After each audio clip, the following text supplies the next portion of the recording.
생각을 하는 어떤 잡념들의 네. 생각의 가지들이 많이 해서 그런지 아니면 사실에서 그 생각에 들어가는 것들이 굉장히 짧아지고 네. 그리고 이제 다시 돌아오고 네. 하는 그런 것들이 이제 실생활에서도 적용이 되고 그렇죠. 이제 뭐 그런 게 좀 변한 것 같아요. 네, 네. 지난번에 저하고 이제 마지막 상담에서 말씀하셨듯이 100일 동안에 어떤 변화가 있는가에 대해서 이야기했을 때 많은 변화가 이제 걱정의 꼬리가 잘라짐 뭐 이런 말씀하신 거죠. 예, 예. 저희 같은 경우는 걱정이 한번 딱 되면 그 걱정이 계속 꼬리를 물고 한정없이 들어가는 이런 상태가 그렇죠. 되는 거죠. 네. 근데 이제 그러한 상태에서 일반적으로 생각을 그만하려고 한다고 해서 생각이 그만되어지지가 않거든요. 네. 그리고 그렇게 생각이 꼬리를 무는 것이 결과적으로 습입되어 있기 때문에 이제는 뭔가 이게 입력이 한번 되면 알아서 계속 꼬리를 무는 게 쫙 되는 게 자동이 돼가지고 그게 이제 그냥 어떤 습에 의해서 나도 모르게 계속 걱정의 꼬리를 무는 상태가 되는 거죠.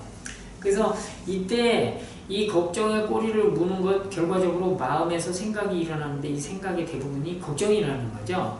그래서 이 걱정이 계속 되는 그러한 내용으로 이 걱정을 좀 끊어야 마음이 편안하게 쉴 수 있고 마음에 에너지가 찰 수 있는데 마음이 쉬고 에너지가 차야 자기가 원하는 곳에 마음을 둘 수 있거든요.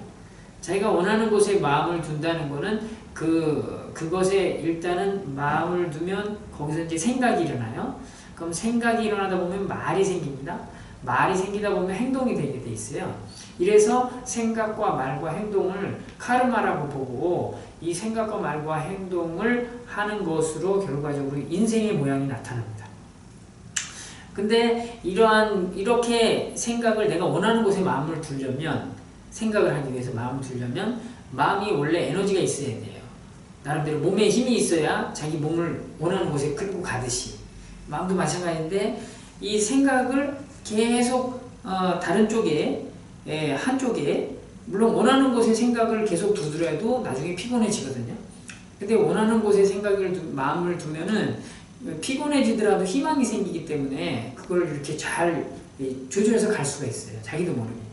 근데 원하는 곳이 아닌 거에 마음이 자꾸 가고 거기서 일어나는 생각으로 인해서 진행이 되면 거기에 대해서 많이 지칩니다. 근데 그걸 중간중간에 쉬어줘야 되는데 그 쉬어주는 방법을 잘 모르는 거예요. 많은 사람들이. 그래서 그 쉬어주는 방법을 하게 되면 자기도 모르게 이제 그만하려고 하는 걱정에 꼬리를 무는 것이 자기도 모르게 이제 끊어지는 거죠. 애써서 끊는 게 아니라 자기도 모르게 끊어질 수밖에 없는 상황이 되는 거죠.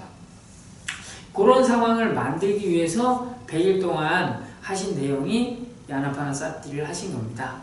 그래서 호흡에 집중하다 보면 나도 모르게 그 걱정이 생각하면 알아차리고 이걸 끊으려 하지 말고 다시 호흡에 돌아오고 또 가거든요. 그러면 알아차리고 돌아오고 이걸 계속 반복하다 보면 나도 모르게 이 걱정이 지금 해야 되는구나, 지금 여기까지 해야 되는구나, 좀 나중에 해야 되는구나 이런 것들이 자연스럽게 정리가 돼요. 그래서 지금 그런 어떤 효과를 얻으신 거라고 보시면 됩니다. 여기에 대해서 좀 더 궁금하신 게 있으신가요? 아니, 이해됐어요. 예. 그래서 지금